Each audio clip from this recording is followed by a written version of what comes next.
Je me trouve aujourd'hui devant le centre de détention de Rivière-des-Prairies parce que les infirmières carcérales sont actuellement en moyen de pression ici, ainsi qu'à la prison de Bordeaux.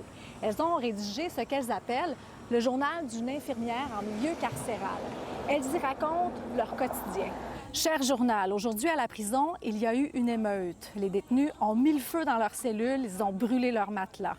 On doit constamment être sur nos gardes et guetter le danger. Est-ce que tu as déjà craint pour ta vie sur les lieux du travail? Oui, c'est déjà arrivé. Je vous dirais ici, ce qui arrive à Rivière-des-Prairies, c'est qu'on fait affaire avec l'Institut Pinel, en tout ce qui a trait avec la psychiatrie légale. Donc, souvent, on a des détenus, des prévenus ici qui sont considérés inaptes ou non responsables, qui sont complètement en psychose. Aujourd'hui, j'ai eu à décrocher pour la première fois un pendu.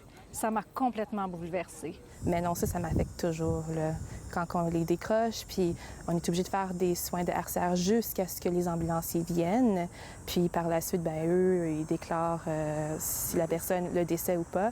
Mais ça fait drôle là, de faire du RCR, de faire des compressions thoraciques sur quelqu'un que tu vois visiblement va pas revenir. Elle réclame donc de meilleures conditions de travail, mais aussi un meilleur salaire. Les infirmières en milieu carcéral ont le même salaire qu'une infirmière en CLSC, gagnent moins cher qu'une infirmière en CHSLD parce qu'elle n'a pas le prime de CHSLD, etc.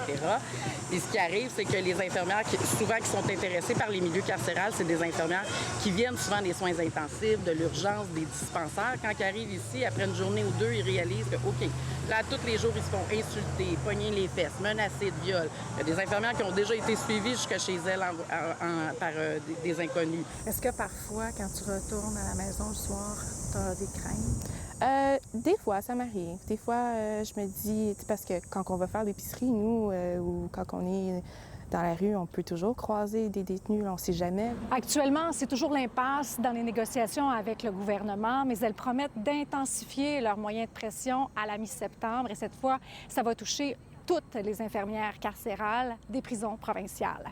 À Montréal, Véronique Dubé pour Nouveau Info.